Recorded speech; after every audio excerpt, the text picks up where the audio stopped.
est comme toi?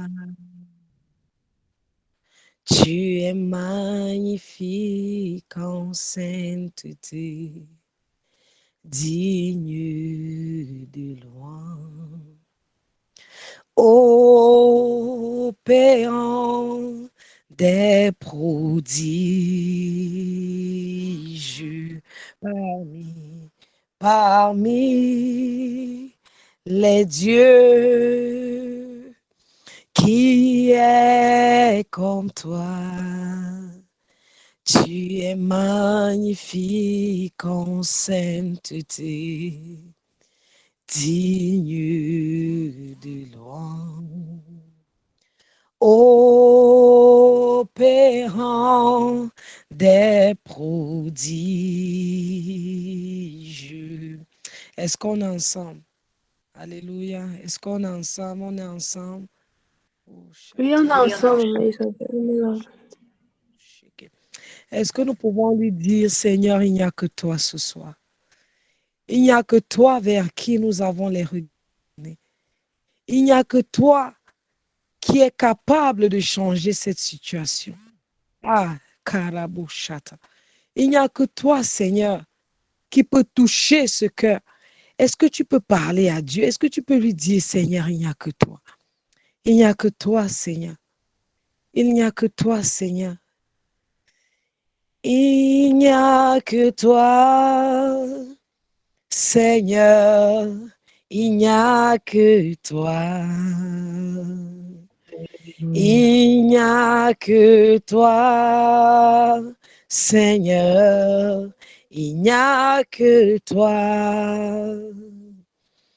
Il n'y a que toi ce soir. Il n'y a que toi. Il n'y a que toi, Seigneur. Il n'y a que toi pour nous toucher, Seigneur. Il n'y a que toi pour nous transformer, Seigneur. Il n'y a que toi pour nous restaurer, Jésus. Il n'y a que toi. Il n'y a que toi, Seigneur. Il n'y a que toi. Il n'y a que toi, Seigneur. Il n'y a que toi. Il n'y a que toi, Seigneur. Il n'y a que toi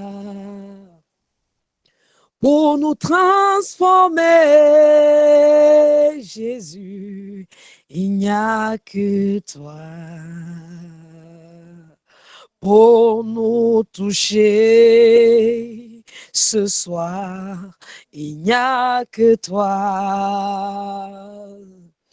pour délivrer, Seigneur. Il n'y a que toi. Il n'y a que toi, Seigneur. Il n'y a que toi. Merci, Seigneur. Merci Merci. Seigneur, merci Seigneur. Merci Maman Isabelle pour ce temps de louange. Bienvenue à toutes les brides pour cette session du mercredi dans laquelle nous allons essayer de checker la position de notre cœur, l'état de notre cœur dans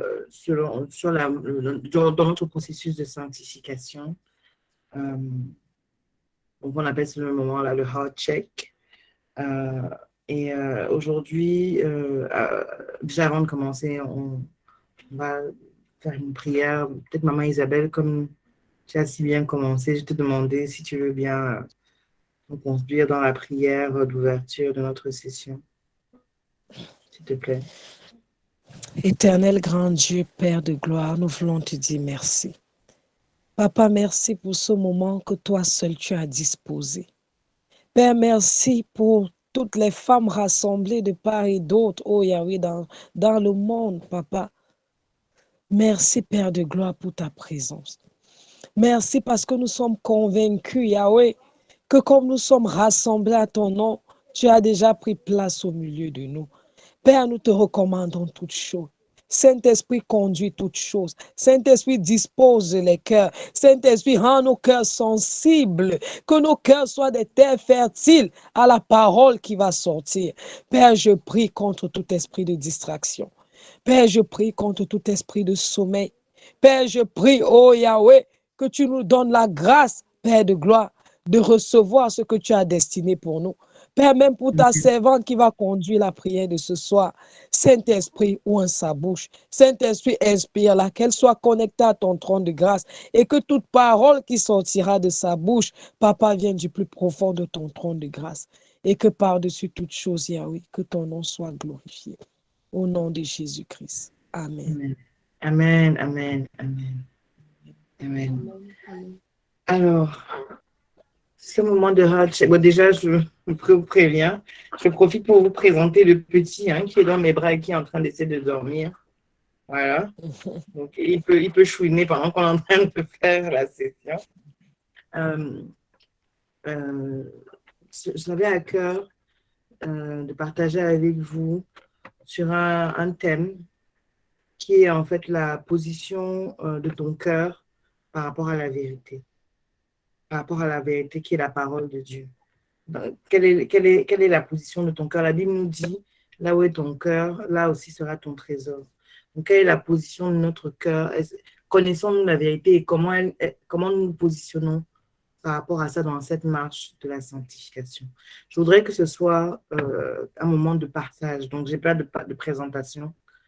C'est vraiment un moment cœur à cœur, cœur ouvert, où nous pouvons discuter. Vous avez vu aujourd'hui, ce que j'ai mis, c'est si toi aussi tu en as assez de cette situation, viens dire avec moi, trop c'est trop.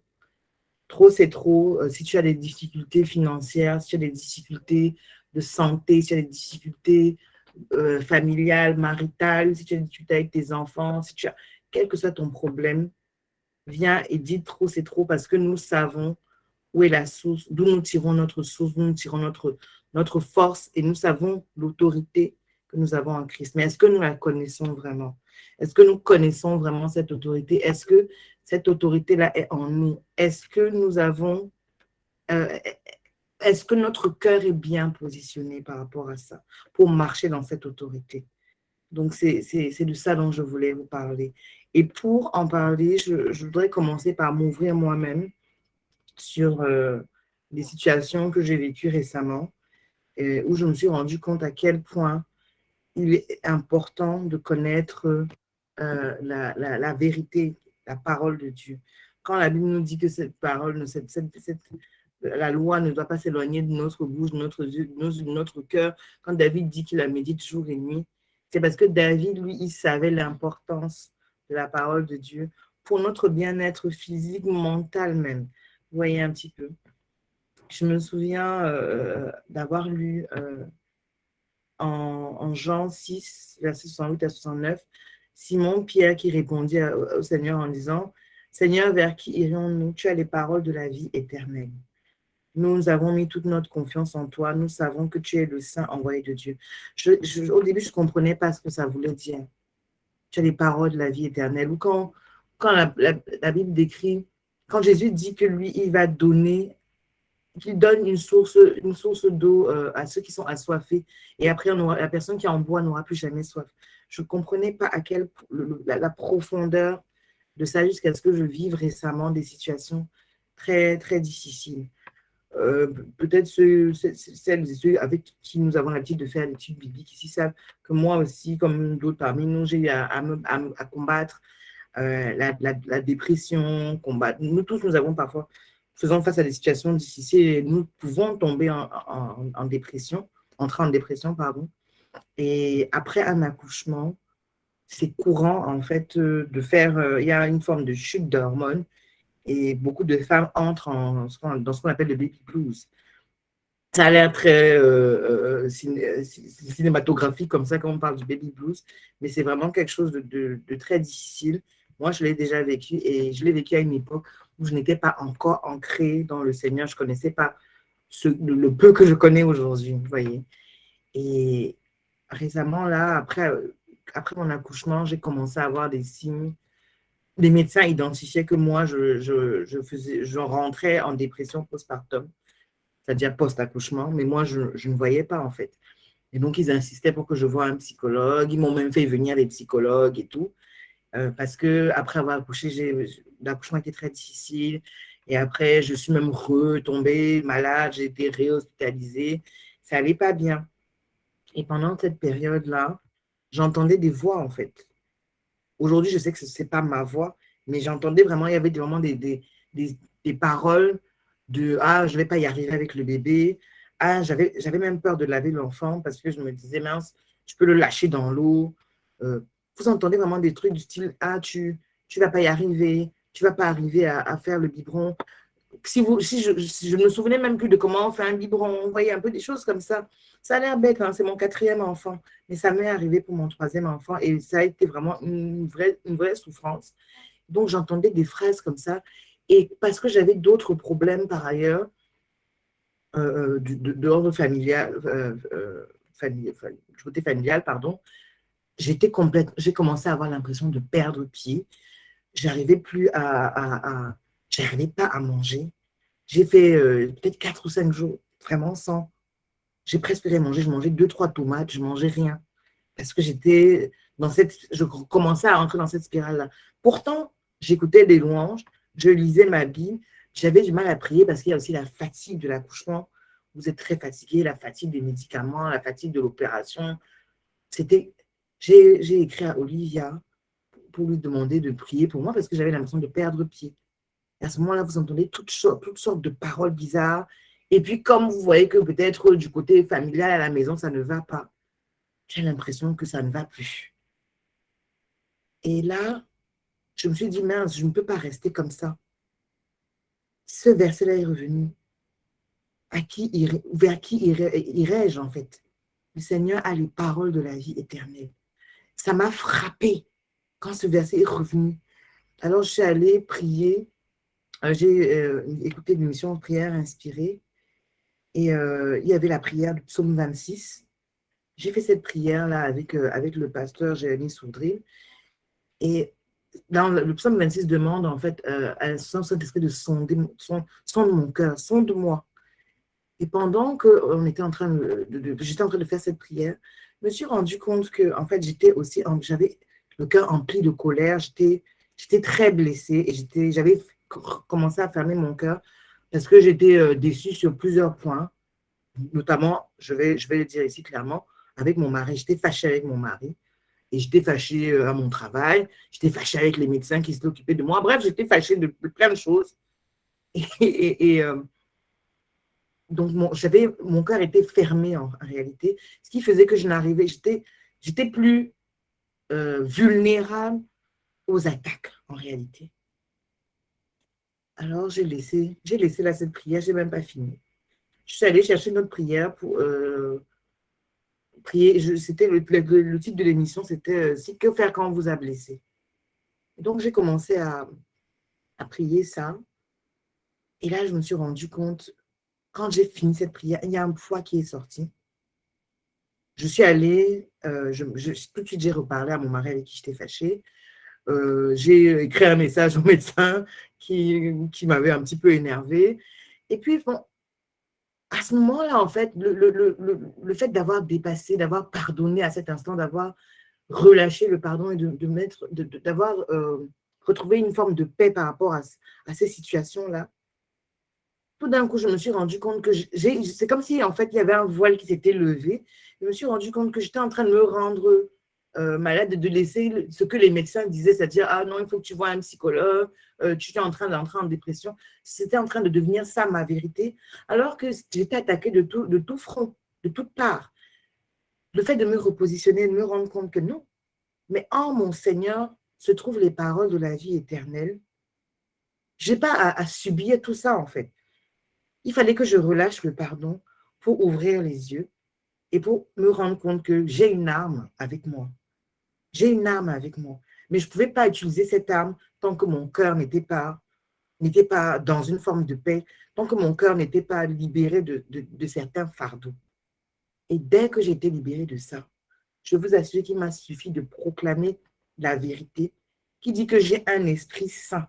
J'ai simplement dit ça, j'ai un esprit saint dans un corps saint. J'ai reçu un esprit de force. En anglais, on dit a sound mind. Donc, ça veut dire que je ne suis pas folle, je ne suis pas en dépression, je ne suis pas malade, je ne suis pas... J'ai commencé à proclamer tout ça. Et je vous assure que l'histoire d'aller voir un psy, machin, tout ça, ça s'est arrêté à l'instant. Je suis allée faire mon examen. J'avais trouvé des problèmes de cœur. C'est tout ça qui me mettait mal. Parce qu'on m'a dit, on m'a fait un examen, j'ai fait un malaise.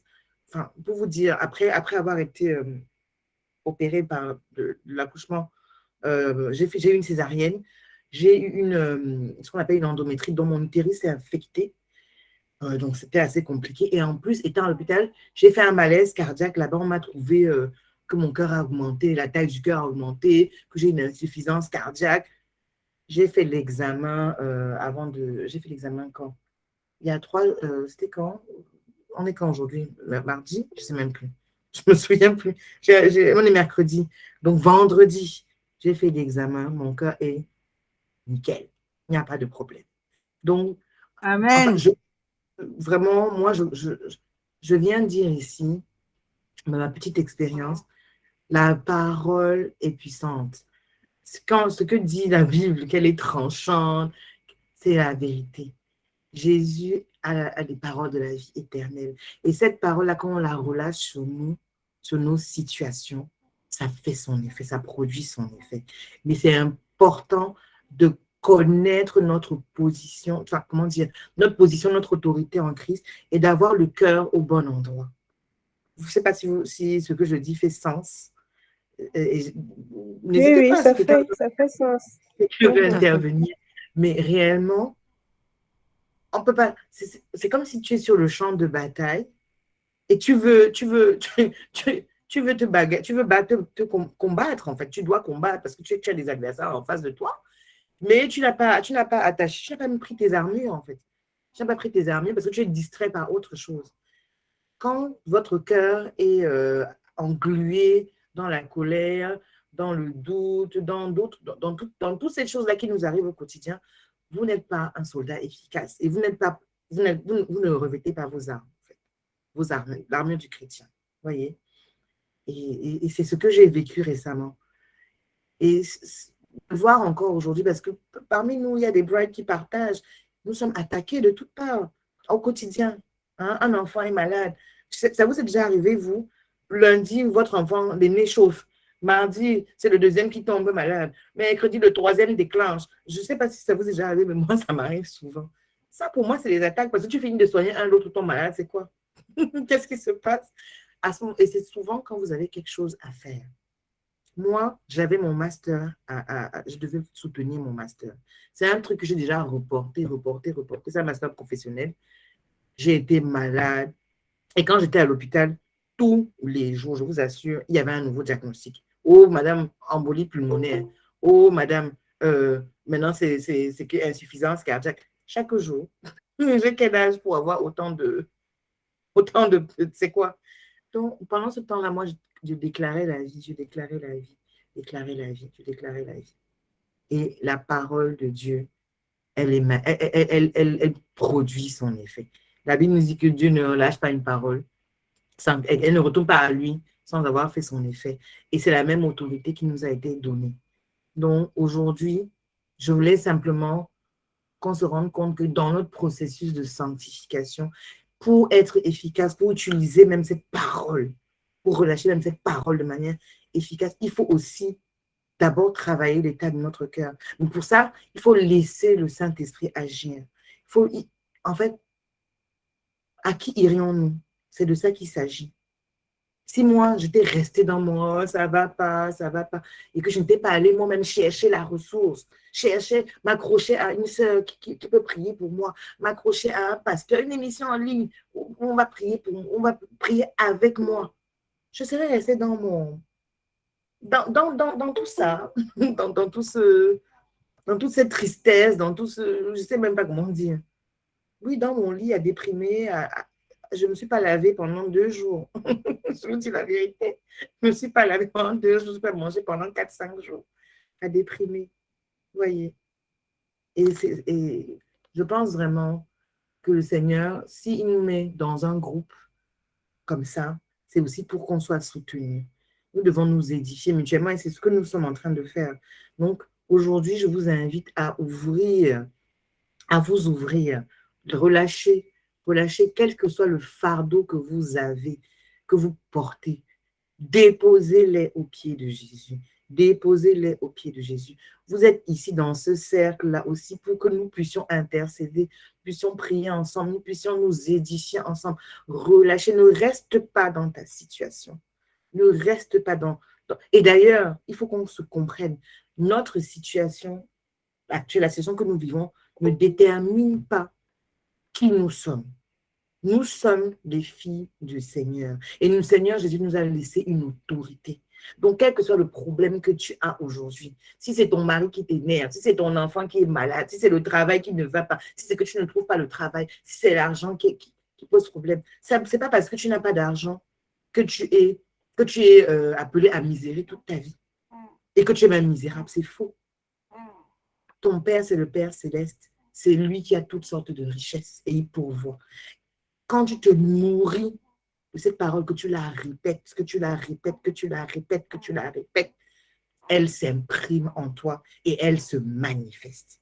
Je dis, je l'ai vécu. Je dis, je l'ai vécu. Je parle de ce que je viens de vivre. Je peux vous raconter encore 3 autres témoignages comme ça des quelques dernières semaines. Des quelques dernières semaines, de comment Dieu a pourvu à mes besoins financiers, de comment Dieu a pourvu. Il a utilisé toutes sortes de personnes pour s'occuper de moi quand moi, j'étais à l'hôpital, je ne pouvais rien faire. Vous voyez? Donc, c'est juste pour vous dire à quel point c'est important. Ne reste pas, si c'est la colère qui retient ton cœur, si c'est le manque de pardon, tu ne seras pas efficace. Tu ne pourras pas utiliser avec force cette arme-là que le Seigneur t'a donnée. Et aujourd'hui, c'est le temps de dire stop, enough is enough, trop, c'est trop. Trop, c'est trop. Et de quitter cette situation parce que ce n'est pas ça ton identité. La situation que tu vis là, ce n'est pas ce que tu es. Ce n'est pas ce que tu es. Moi, je ne suis pas quelqu'un de déprimé, je ne suis pas une dépressive. Vous voyez? Je suis une personne joyeuse. J'ai reçu la joie du Saint-Esprit, j'ai la joie. Je suis même saoule de joie.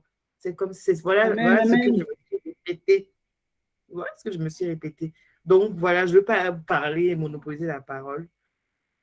Le micro est ouvert à qui veut partager, à qui veut dire stop à une situation. Il faut aussi savoir une dernière chose. Il y a un grand pouvoir dans la confession. Le fait, maman Isabelle qui est pasteur parmi nous, elle pourra peut-être nous édifier dessus, le fait de se confier, même si c'est un péché que tu as fait à ses frères, il y a un grand pouvoir dessus. Et le fait de partager ton fardeau avec nous qui pouvons aussi intercéder, ça a un grand pouvoir. C'est bien pour ça que le Seigneur a voulu que nous soyons en communauté, que nous demeurions ensemble. Et il a dit que lorsque nous nous réunissons ensemble, il est au milieu de nous. Donc, je vous assure qu'aujourd'hui, si tu viens et que tu déposes ton fardeau au pied de Jésus, il faut savoir que tu l'as laissé et que tu es parti.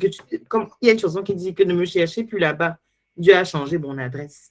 Donc là, dès que tu déposes ton fardeau, là, change aussi d'endroit. Il y a dans la Bible, j'ai beaucoup aimé, il y a l'histoire de Jésus qui a guéri un paralytique qui voulait se jeter dans une fontaine pour guérir. Vous connaissez cette histoire. Et dès qu'il a fini de guérir le paralytique, déjà même dès que Jésus opérait une guérison, qu'est-ce qu'il demandait à la personne? Lève-toi, prends ton brancard et pars. Pourquoi? Parce que si tu restes là, ça veut dire que tu es encore dans les... Non, non, non, c'est terminé, tu es guéri, lève-toi et pars. Lève-toi et pars. Donc, dès que vous avez déclaré cette vie-là, et avec foi, c'est terminé. La situation est finie. La situation est finie. Vous voyez un petit peu. Bon, voilà, je m'arrête là pour l'instant. Je ne sais pas qui veut prendre la parole. Oui, Samantha. Je sais qu'il y avait quelqu'un d'autre qui avait levé la main, je ne sais pas, non? Ok, Samantha, vas-y alors. Non, mais shalom, shalom à toutes les brides. Merci pour ton partage, Muriel. En fait, si je voulais partager, c'était vraiment juste pour, comme on dit, enfoncer le clou par rapport à ce que tu disais, par rapport à la vérité.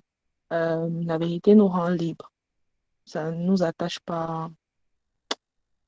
Nous sommes esclaves de rien lorsque nous sommes dans la vérité. Tu as parlé tantôt de quand le Seigneur te délivre. Parfois, il y a des personnes qui vont se demander, mais je vais me lever, je vais partir où? C'est même pas ça la question.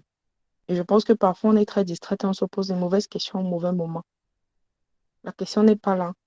La question n'est pas de te demander parce que, justement, pour aussi avoir été en dépression et peut-être, toi, c'était parce que tu as eu un enfant, toi, c'était parce que moi, c'était très sournois, parce que j'étais très souriante autour de moi pendant cette période-là. La période la plus creuse de ma vie était la période où j'étais la plus souriante autour de moi. Donc, il y en a parfois qui, comme moi, peut-être, vont cacher, mais tu ne vis pas dans la vérité. Ma chérie, ouvre donc d'ouvrir la bouche et de parler. D'ouvrir la bouche et de parler, ça libère. De... Parce que, et ça, moi, je vais le confesser, parce que la vérité aussi, c'est qu'on dit souvent que le pouvoir de la vie et de la mort sont vraiment à la limite de la langue, non? Ouvrir la bouche et de parler. De ne pas chercher à savoir qui va me juger, qui est là pour me regarder. Seul le Seigneur te regarde. De ne pas avoir l'orgueil de penser qu'il y a quelqu'un qui est meilleur ou moins que toi ici. Nous sommes tous dans le corps du Christ, on est tous une famille et tu ne sais pas d'où peut venir ton salut. Il suffit juste que pour un moment, tu t'abandonnes. Tu t'abandonnes. Que tu arrêtes toutes les questions qu'il y a dans ta tête. Donc, c'est ça que vraiment j'avais à cœur de partager. La deuxième chose que je voulais partager, c'est il y a quelque chose que le Seigneur me mettait vraiment à cœur, surtout aujourd'hui. J'écoutais justement, il y a un psychologue, en fait, c'est fou parce qu'un psychologue, en plus, il est en train de, vraiment, il est vraiment dans cette quête-là à devenir chrétien. Il ne l'est pas encore, mais très, très sensé. Et il disait, quand tu analyses le jardin d'Éden et que tu regardes le serpent, il dit, beaucoup de gens vont se demander qu'est-ce que le serpent faisait là dans le jardin d'Éden, alors que c'était censé être le lieu de rencontre je dis le lieu parfait, avec les parents parfaits, avec tout parfait, tout était parfait dans le jardin d'Éden. D'où vient le serpent là? Et oui, nous tout on a tout à eu à se poser cette question. D'où vient que je crois au Seigneur? Il m'aime, je l'aime, tout va bien. D'où vient la maladie, les problèmes financiers, les problèmes avec je ne sais pas trop qui, les problèmes, d'où ça vient? Et il dit, le serpent est là. Le serpent, en fait, est symbolisé comme un agent de transformation parce qu'il est capable de muer, de laisser l'ancienne peau et de renouveler sa peau. Et la plupart du temps, le serpent dans notre vie servira à nous faire passer, nous faire muter, nous faire nous transformer. Donc, à toute personne qui s'est arrêtée au niveau de pourquoi j'ai tellement d'attaques, pourquoi ma vie ne donne pas, pourquoi, ma chérie, tu es en transformation. Nous sommes en transformation. Donc, je ne sais pas je sais pas si ça va libérer quelqu'un comme ça m'a libéré, mais moi, ça m'a libéré. De me dire la question, pour moi, n'est pas de me poser la question pourquoi est-ce que le serpent est dans ma vie, pourquoi est-ce que je suis attaquée. Non, c'est quelle est la réponse que je donne au serpent dans ma vie. Est-ce que je l'écrase, est-ce que je lui écrase la tête ou je le laisse me mordre le talon? C'est la question qu'il faut se poser. Est-ce que je Amen, te laisse me amen, mordre le talon ou je t'écrase la tête? Parce que amen. si à chaque fois quelle situation arrive dans ma vie, je le laisse toujours écraser, je le laisse toujours mordre mon talon. Guess what? Il va toujours venir mordre ce talon. Pourquoi il va laisser la chair fraîche? Alors que si je viens, dès qu'il arrive là, je t'écrase la tête en bonne et due forme, dès qu'on coupe la tête du serpent, ça ne revient plus. Quand tu as coupé la tête là, c'est fini. Quand tu as écrasé la tête, il est mort.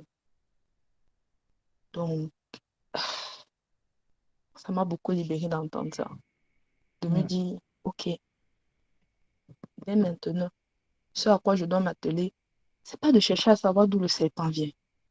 C'est pas de me plaindre à Dieu de dire, mais comment tu as pu créer le jardin en mettant le serpent dedans? C'est pas ça mon travail. Parce qu'on se laisse souvent distraire par les fausses missions. C'est est-ce que mon talon, est-ce que la plante là, du pied là, est-ce que c'est en acier? Parce il faut que lorsque le serpent vient là, je l'écrase en bonne et due forme. De manière à ce qu'avant de m'attaquer encore, il s'apprête. Il n'a qu'à s'apprêter. Je suis prête. Il n'a qu'à s'apprêter. Donc, il y aura les serpents dans ta tête. Les serpents avec les problèmes financiers. Les serpents avec les problèmes de santé. Limite, la liste est longue.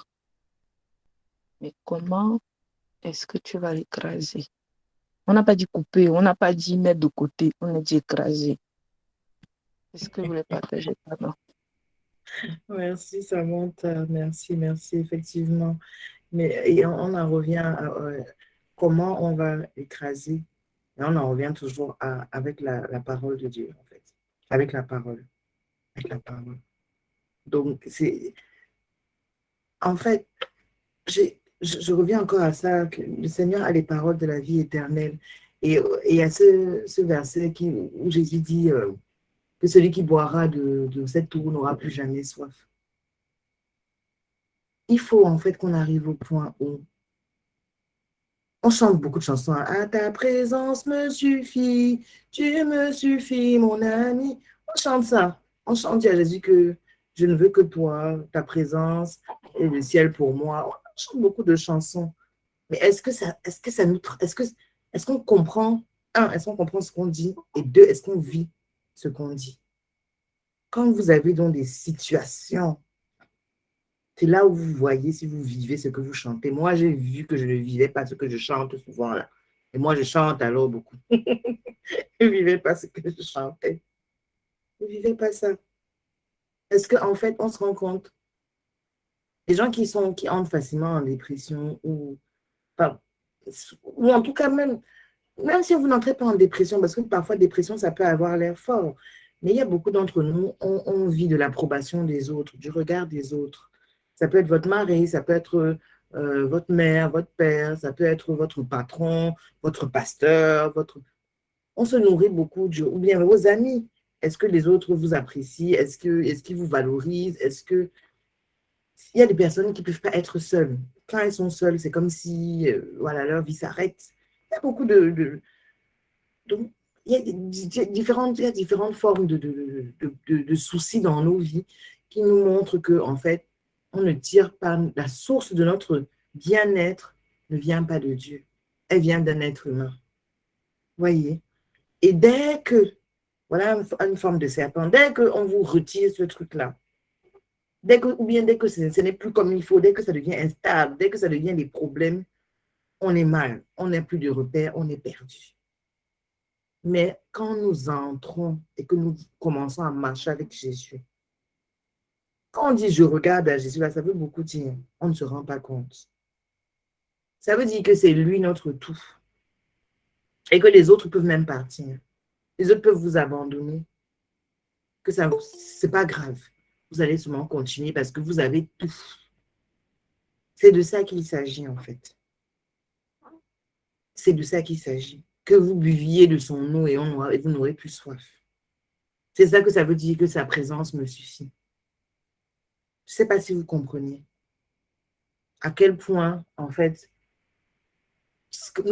il faut qu'on arrive à vivre ce que nous disons, en fait. Et c'est ça qui est transformateur, en réalité. Et c'est comme ça, c'est quand on sera nourri de sa présence, nourri de sa parole, qu'on peut aller écraser les serpents, justement, comme disait Samantha. Vous voyez un peu la relation. Je ne sais pas, quelqu'un d'autre veut parler? Bienvenue à Larissa. Quelqu'un d'autre veut prendre la parole? Laetitia, je sens que tu as quelque chose à dire. Laetitia? Karel? Ou bien je vais désigner comme à l'école primaire. Ah, Karel, c'est bien, vas-y. Ok, bonsoir. Une fois de plus, je suis vraiment extrêmement bénie par les partages et tout ça me touche particulièrement. Moi, personnellement, je me reconnais beaucoup dans le prototype de personne assez anxieuse, inquiète,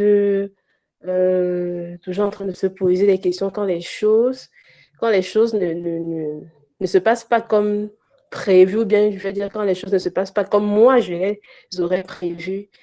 Mais par la grâce de Dieu, il s'est assuré en fait de briser tout ça.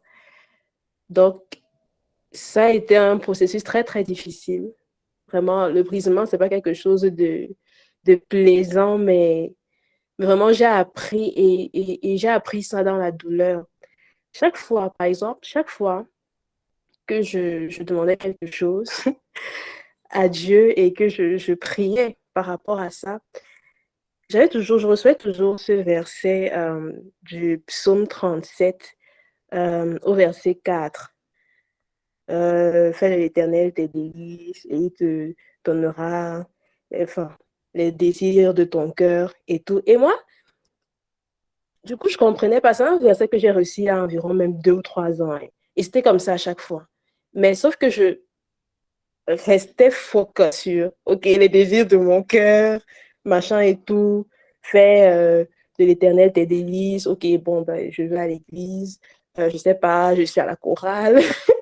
Etc. Bref, comment je vais expliquer ça? C'est dans ma tête ou dans mon raisonnement, en fait, c'était, OK, bon, vu que je fais le b.a.-ba, je sers à l'église, je vais à l'église le dimanche, je suis plus ou moins correcte, donc forcément, je fais de lui mes délices, donc je lui accorde du temps, donc en échange et tout, forcément, il doit combler les désirs de mon cœur. Sauf que je ne m'étais pas rassurée de savoir, en fait, si les désirs de mon cœur étaient en accord avec sa volonté, en fait, pour ma vie.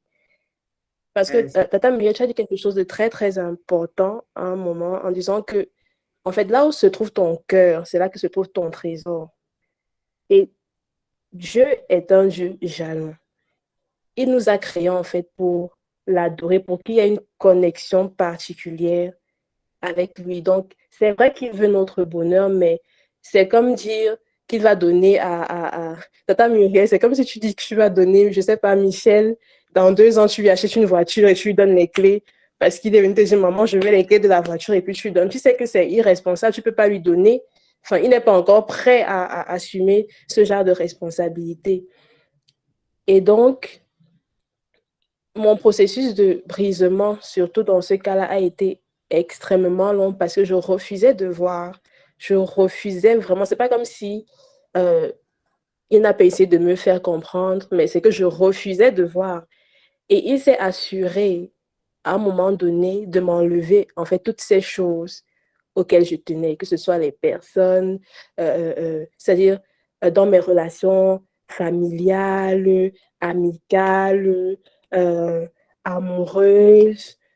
C'était vraiment la catastrophe. Donc, je me suis retrouvée, comme les anglo-saxons disent, at the end of me. Genre, j'étais vraiment à bout, totalement à bout. Donc, toutes les choses sur lesquelles j'avais euh, pour habitude de me recentrer quand ça n'allait pas, cette petite zone de confort, de sécurité dans laquelle j'allais automatiquement me réfugier là.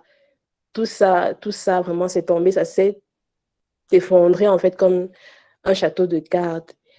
Et ce n'est que très récemment, mais vraiment quand je dis très très récemment, ça fait même pas 1 mois.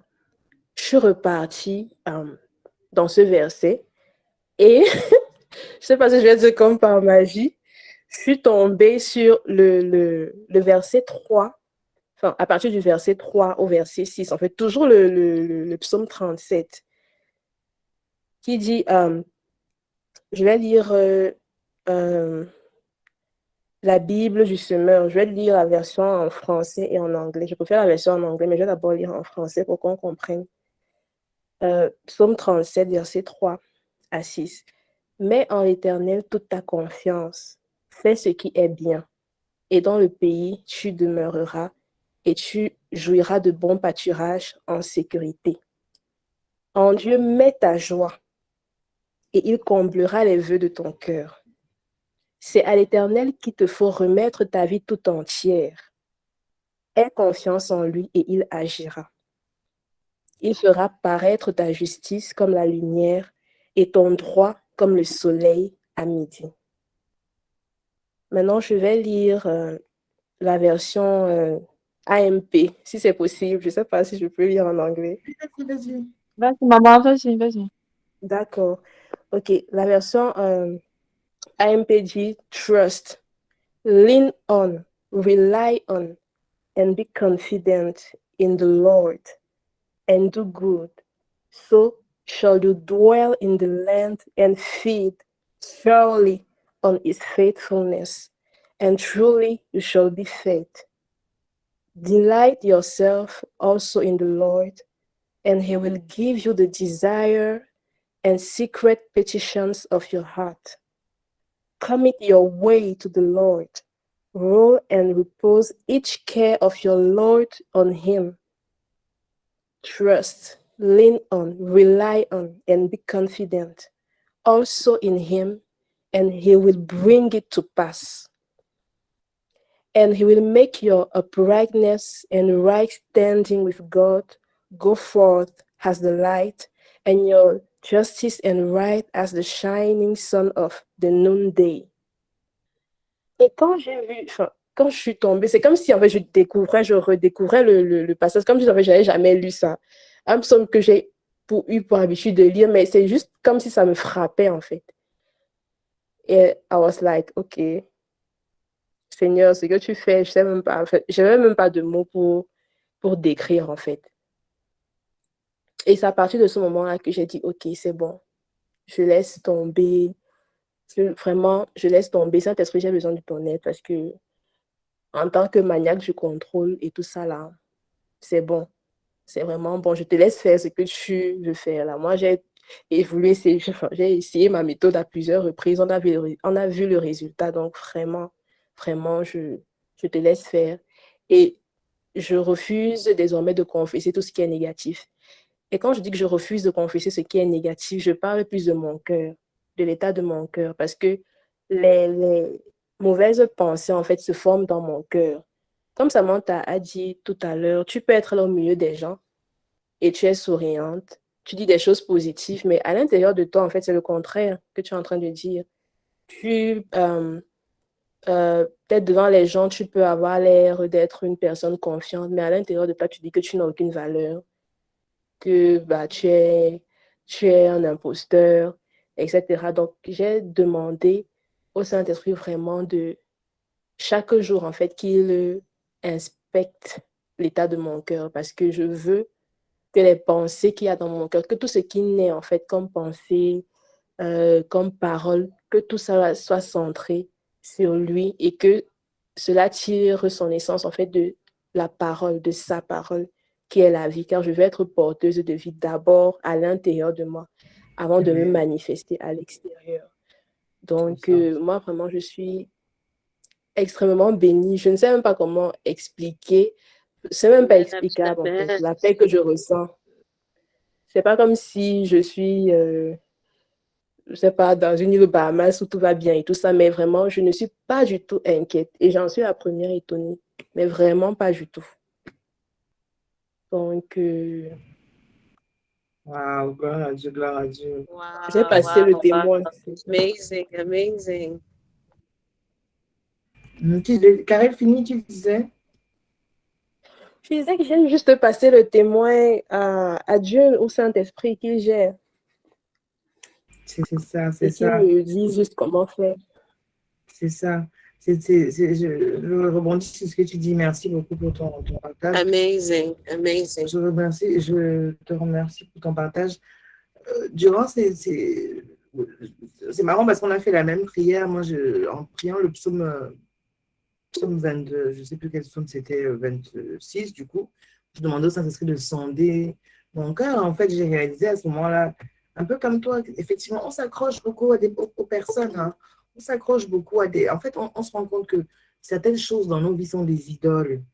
Certaines choses sont des idoles. De travail, la situation sociale, la perfection de ma famille, je ne sais même pas, tellement de choses. Et moi, j'ai été poussée quand j'ai réalisé à quel point je m'étais laissée envahir par tellement d'autres problèmes, tellement de, je ne sais même, c'est-à-dire je ne regardais plus à Jésus en fait. J'étais poussée à demander pardon à Dieu pour beaucoup de choses. Pardon à Dieu parce que j'avais laissé les idoles s'installer dans ma vie, dans mon cœur, parce que je chantais des choses et je ne les vivais pas vraiment. Je disais des choses. Tu vois, on prie souvent, on dit, ah, je t'aime Jésus. On le ressent, le pas.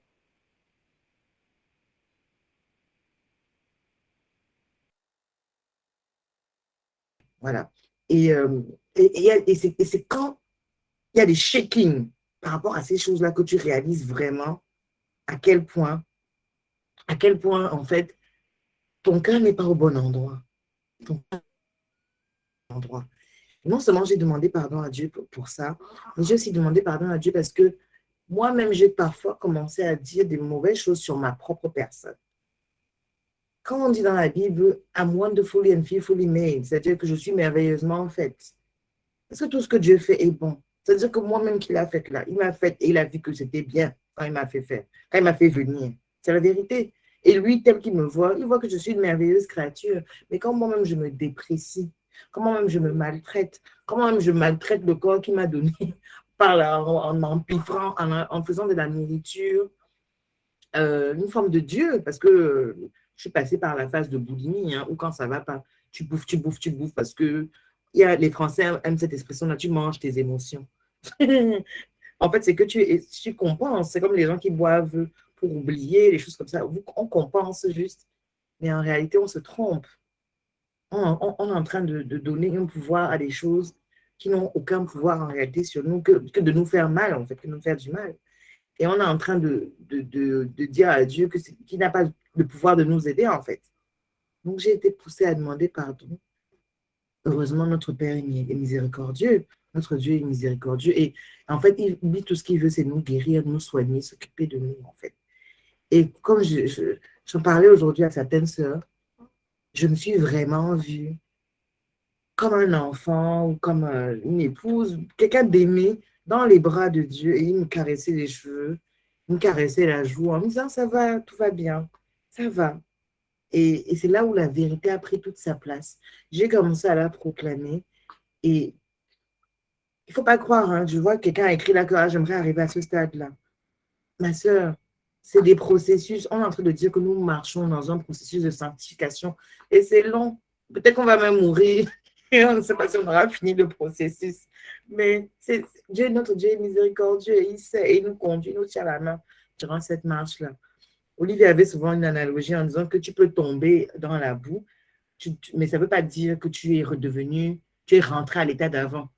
On avait fait une retraite où elle parlait du cochon. Et bon, je vais utiliser le terme de la colombe parce que je ne sais plus qu'est-ce qu'elle était l'autre animal. Mais quand tu pêches ou quand tu tombes comme moi, où tu struggles, tu galères un peu, tu as des mauvais sentiments, des mauvaises pensées, bref, c'est difficile, tu n'es pas rentré à l'état d'avant. Tu es en train d'apprendre, c'est ce que nous disait Samantha. Tu es en train d'apprendre, ça te transforme. Ça te transforme et la parole de Dieu nous le dit bien. Les souffrances, les difficultés sont là pour te transformer, pour te faire passer un cap supérieur. C'est en fait de ça qu'il s'agit, comme dit mon oncle Rigobert, c'est de ça qu'il s'agit. Donc, c'est un transformatoire, en fait. Il y a un pouvoir transformateur dans les souffrances, dans toutes ces étapes, tout ce processus. Ben voilà comment Karel nous a montré, comment, en fait, en checkant l'état de son cœur, en laissant le Saint-Esprit checker en permanence l'état de son cœur, ça a permis qu'elle se transforme. Et c'est là où elle arrive à ce stade-là. Ça ne veut pas dire que dans 6 mois, elle ne peut pas revenir, hein, à une situation comme ça, mais elle va encore grandir. Nous allons de gloire en gloire avec le Seigneur. C'est de ça qu'il s'agit, en fait. Et en fait, la gloire d'aujourd'hui, elle est plus grande, elle est meilleure que celle d'hier, en fait. Donc, nous évoluons, nous avançons. Et si on recule un peu, ce n'est pas grave. Le Seigneur, l'océan n'est pas trop grand pour contenir la grâce que Dieu a pour nous. Quelqu'un d'autre veut intervenir?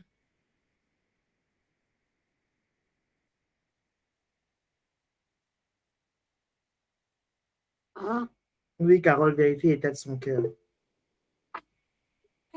Oui, Leïla, vas-y.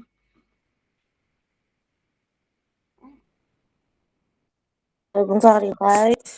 Je suis vraiment très contente de pouvoir me connecter avec vous ce soir. Et la thématique me parle vraiment beaucoup parce que ces temps-ci, je n'arrive pas à me concentrer, je n'arrive pas à trouver le temps que je trouve d'habitude pour prier, je n'arrive pas vraiment à me connecter, comme j'aime bien dire, à la grâce divine. Je suis passée par des moments difficiles, c'est vrai. Je pense vraiment que Dieu m'a aidée à vraiment commencer à mettre tout ça derrière moi. Et là, je sens vraiment dans mon esprit que quelque chose se prépare et qu'il faut vraiment que je reste concentrée, qu'il faut que je continue de prier, qu'il ne faut pas que je baisse les bras. Mais je ne sais pas comment vous expliquer, il y a toujours quelque chose qui se passe. Je dis que je commence un jeûne, je fais un jour, 2 jours, le troisième jour, j'arrive même pas à vous expliquer. Il y a toujours un truc qui fait que je n'arrive pas à donner à ma vie de prière la place qu'elle mérite au milieu de ma vie. Là, tout à l'heure, aujourd'hui, j'ai dit non, vaille que vaille, je serai à l'heure pour l'étude. Je vais assister à tout de bout en bout. Et bam, je ne sais pas ce qui se passe, je perds le réseau. J'ai pas de connexion. Ça fait plus de 40 minutes que j'essaie de me reconnecter à la réunion et ce n'est que maintenant que j'arrive à me reconnecter. Et je ne sais pas vraiment comment vraiment sortir de cette phase dans laquelle je suis là maintenant. Et comme la dernière épreuve n'est pas si loin que ça, quelque part, je me sens comme je suis fatiguée, comme est-ce que je ne peux pas respirer 2 minutes? Problème après problème sur problème après problème. Et c'est vraiment difficile de mobiliser toute mon énergie en ce moment. Donc, si une bride a une astuce, quelque chose qui peut m'aider, je suis preneuse. Ok. Leïla, Oui. oui. En fait, tu m'as fait penser à, tu vois, quand Pierre a dit à Jésus, Seigneur, moi, je peux jamais te laisser, Seigneur. Je peux jamais te quitter, je peux jamais te renier, je peux jamais. Il a fait toutes sortes de promesses au Seigneur qu'il n'a pas pu tenir par la suite. Pourquoi? Parce qu'il s'est appuyé sur sa propre force. Il avait la volonté de ne jamais laisser tomber le Seigneur, mais par lui-même, il n'en était pas possible. Avec toute la bonne volonté du monde, ce n'était pas possible. Il allait forcément lâcher un moment. L'erreur de Pierre a été de ne pas s'appuyer sur le Seigneur. Tu as la volonté, Leïla, de te connecter, tu as la volonté de faire ci, de faire ça, mais le problème, c'est que Amen.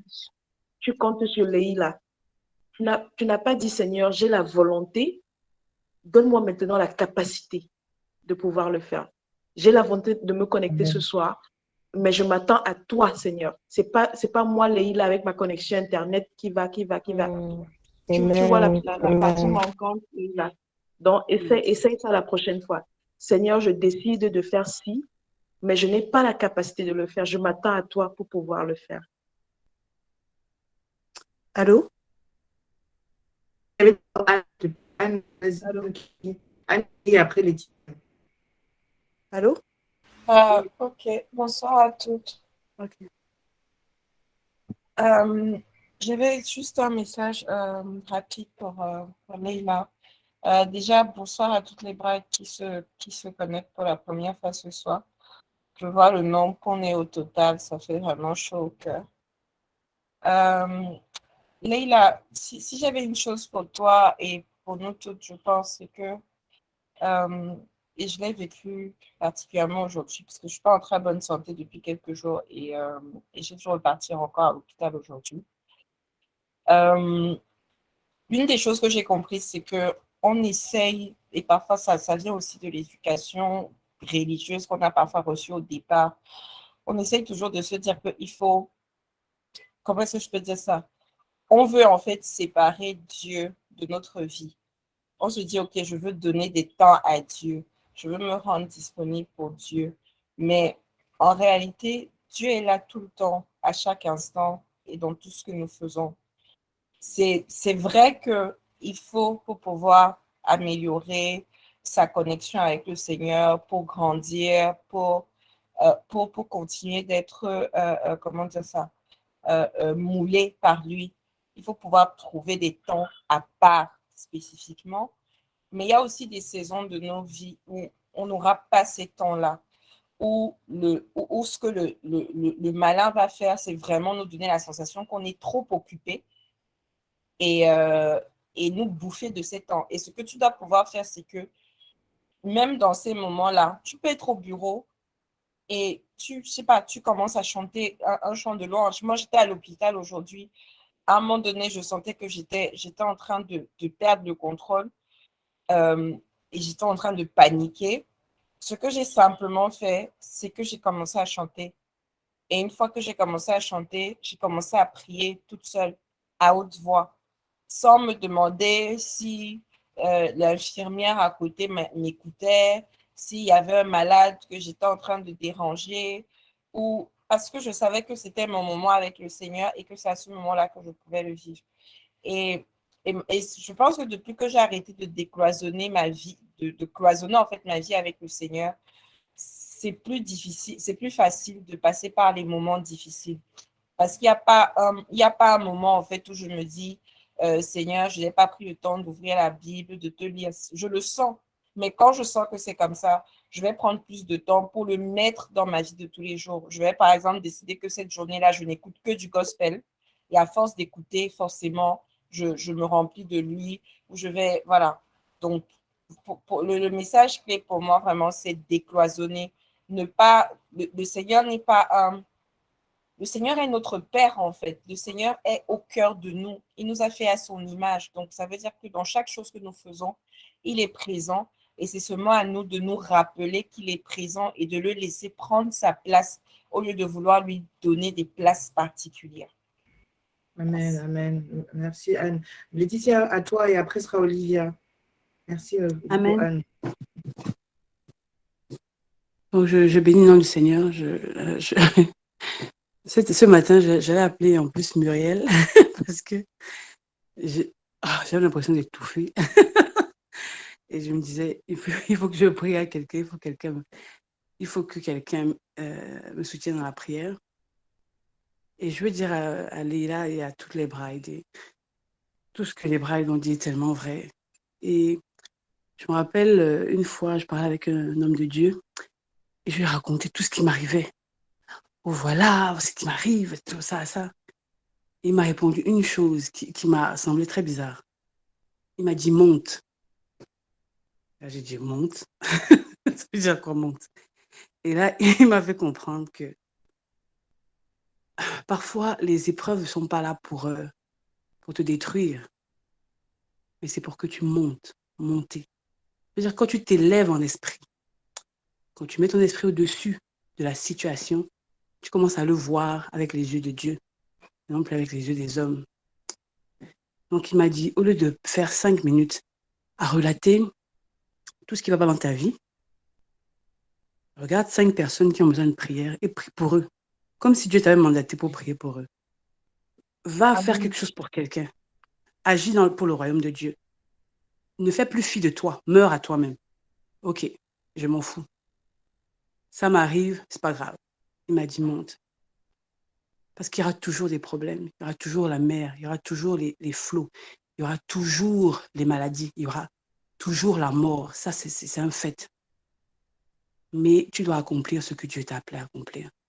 Amen. Et pour accomplir ce que Dieu t'a appelé à accomplir, il faut monter. Amen. Monter, c'est-à-dire commencer à regarder quels sont les besoins de Dieu. Amen. Et on s'en fout de nos besoins. Parce que quand tu règles les problèmes de Dieu, automatiquement, il règle ses problèmes parce qu'il dit qu'il ne doit rien à personne. Il est le rémunérateur de celui qui le cherche. Tu ne vas jamais dire que ok, j'ai fait ça à Dieu, il m'a jamais... C'est pas vrai. Travaille dans l'œuvre du Seigneur. Et quand le diable s'acharne, Dieu permet juste pour que tu montes. monte. Tant qu'il n'y a rien qui te gratte les pieds, tu ne vas pas lever le pied. Donc, moi, ça, c'est pour moi. J'ai dit, j'ai tout fait tout à l'heure, j'ai tout fait. Là, j'ai dit, OK, je ne vais même pas prier. J'ai dit, OK, je ne vais pas prier, il n'y a pas de problème. J'ai pris la Bible, j'ai commencé à lire. J'ai dit, OK, au moins, je vais avancer dans mon étude biblique. Et après, j'ai appelé une sœur qui est enceinte et qui a des problèmes dans sa grossesse et tout. Je lui ai dit, est-ce que tu veux que je prie pour toi? Elle m'a dit, oui, j'ai prié pour elle. Donc, j'ai fait tout ce qui n'était en rien rapport avec ma situation. J'avais envie d'appeler Muriel pour pleurer. J'ai dit, non, je n'appelle pas. Je vais faire ce que Dieu, ce dont le Seigneur a besoin. Donc, je vais simplement dire à Leïla, monte. C'est pas important. Si tu es venu en retard, c'est pas grave. Si entre-temps, tu as béni quelqu'un, si tu as travaillé pour le Seigneur, alléluia, tu vois. Parfois, on se charge de tellement de fardeaux, alors que le Seigneur ne s'appelle pas à ça. Montons, essayons de monter. Seigneur, tu vois, comme on a plein de groupes, intercession pour le Cameroun. Des fois, quand j'en ai marre de ma situation, j'en ai marre de me plaindre, je vais regarder les sujets de prière dans l'intercession. On va essayer de travailler pour les autres là, parce que mon cas, c'est grave. Et je crois que Leïla, c'est un conseil que je peux nous donner à chacune d'entre nous. Il faut qu'on monte. Il dit, ne vous inquiétez de rien. C'est ça, monte encore. Si quand tu montes niveau 1, ça revient encore fort là, hey, continue à monter. Elle disait qu'elle dit ça pour la jeunesse africaine. Ça va, t'as terrible. Amen, amen. Mais c'est ce que je voulais dire. Donc, c'est ça. Donc, sois béni, Leïla, et je sais que le Seigneur est fidèle. Et il a toujours la réponse à nos problèmes. Parfois, même, ne dis rien. Ne dis même pas à nous, à personne. Va devant lui, tu pleures. Ne dis même pas ce que tu as. Tu pleures. Et après, dès que tu as fini de pleurer, tu dis, ah ouais, Muriel nous disait même que elle a eu un accouchement difficile qui a fait ça. Oh Seigneur, je prie que sa guérison soit effective. Tout ce que tu as entendu. Moi, j'ai pris les noms de... Hier, j'étais connectée à un groupe de prière. J'ai pris les noms de tout ce qu'on disait là. J'ai commencé à prier pour eux. Alors, si mon frère, on s'oublie un peu. Donc, c'est ce que je voulais dire. Sois béni, Léla, sois béni. Je pense que, amen, amen. Je pense qu'Anne-Marie et Laetitia vont nous créer une Bible version africaine avec des proverbes. Olivia, à toi. Wow, this is so much fun. Letty, on t'aime jusqu'à avec tes paroles de sagesse. Muriel, good job. Tu coordonnes ça vraiment tellement bien et ton témoignage, c'est vraiment merveilleux. Et tous ces sujets de la sagesse qui vient et la vulnérabilité, c'est ça en fait, c'est ça le but de ce type de session-là, c'est que nous puissions être vrais. Vrai, vulnérable. Et je crois que c'est ça que le Seigneur attend souvent de nous, c'est que des fois on est plus confortable à être vulnérable avec une soeur, un frère, un ami. Mais des fois on se dit qu'on ne peut pas venir avec notre vulnérabilité devant le Seigneur. Mais en fait, il nous attend dans cette nudité, dans notre nudité. Il a dit, il a créé Adam et Ève dans Genèse 1, je crois que c'est 1, 23, quelque chose comme ça, où il disait, il les a fait nus et sans honte. Et quand il décrit notre relation, la relation entre l'Église et lui, le Seigneur Jésus, comme une relation intime, comme une relation d'un homme et une femme qui se connaissent dans l'intimité. Et l'intimité, c'est pas seulement l'intimité sexuelle, comme vous le savez. C'est l'intimité émotionnelle, l'intimité psychologique. Il y a beaucoup, nous le savons dans les couples, qui ont même cette intimité sexuelle, mais qui n'ont même pas l'intimité émotionnelle ni psychologique. C'est pour ça que ça blesse le cœur des femmes. Ça blesse le cœur des épouses parce que lui, elle va se mettre nue avec son mari, ils vont consommer le mariage et tout. Mais parce qu'elle n'a pas cette intimité émotionnelle, psychologique avec son époux, avec son bien-aimé, ça fend son cœur. Ça fend son cœur. Elle peut être nue émotionnellement devant son mari sans avoir honte ou sans qu'il ne pointe le doigt vers elle ou sans qu'il ne dise ou sans qu'il se moque d'elle, ou sans qu'il, you know. Mais le Seigneur, maintenant, il vient, il nous dit, c'est ce type de relation-là que je voudrais avec mon épouse. Je voudrais que tu puisses être nu émotionnellement devant moi. Moi, je t'ai fait, c'est moi qui t'ai créé, je t'ai fait. J'ai vu ta nudité. Tu n'as pas besoin de venir devant moi quand tu es la superwoman. Tu pries en langue, tu es prête, you know. Tu es forte, tu es prête à, you know. Gars, viens à moi. Même quand tu es, même quand tu veux pas prier, dis-moi. Pas, let's talk. You know. La vulnérabilité, la sincérité là qu'on a, que le Seigneur met dans nos cœurs, que nous désirons dans les amitiés, dans nos relations les plus intimes. La vulnérabilité, la sincérité, le Seigneur veut que nous ayons ça avec lui. C'est ça en fait aussi grandir à la dimension de l'épouse. C'est que nous ne sommes plus juste les enfants, qu'on bouge Amen, seulement, amen. on est prêt, on veut juste venir parler aux parents. La dimension de l'épouse, c'est ça aussi, c'est aussi le mystère de la dimension de l'épouse, c'est que l'épouse, elle est intime sexuellement, oui, avec le mari, mais c'est vraiment une intimité et une nudité émotionnelle. C'est pour ça que quand les émotions même passent dans ton cœur, pour moi, non, moi, ouf, I mean, les derniers mois-ci, gars, c'était my goodness. I mean, certains d'entre vous avez vécu ça avec nous. Pas seulement avec ma famille, avec moi individuellement, il y a tellement de choses qui arrivent en même temps. Mais moi, je dis toujours à certaines personnes qui me demandent, ma soeur Muriel, qui sont comment tu fais et tout. Gars, moi, je n'ai pas de secret. Je n'ai pas de secret. La réalité, c'est que à l'église, je crois qu'on m'appelle la peureuse. Donc, chaque dimanche, mes yeux sont gonflés jusqu'on dit pour lire à ce moment. Le jeudi, le dimanche, dans la présence de Dieu, je pleure. Je pleure, mes larmes sont d'abord les larmes de fatigue, je sais pas, je suis fatiguée, je ne sais même pas comment commencer, je ne sais même pas. Après, c'est les larmes d'intimité, de cette relation-là qui se révèle, courage et tout. Après, c'est les larmes de submergé par la beauté, par son mot. Donc c'est différents degrés de larmes, c'est le ministère, moi, j'appelle le ministère des larmes.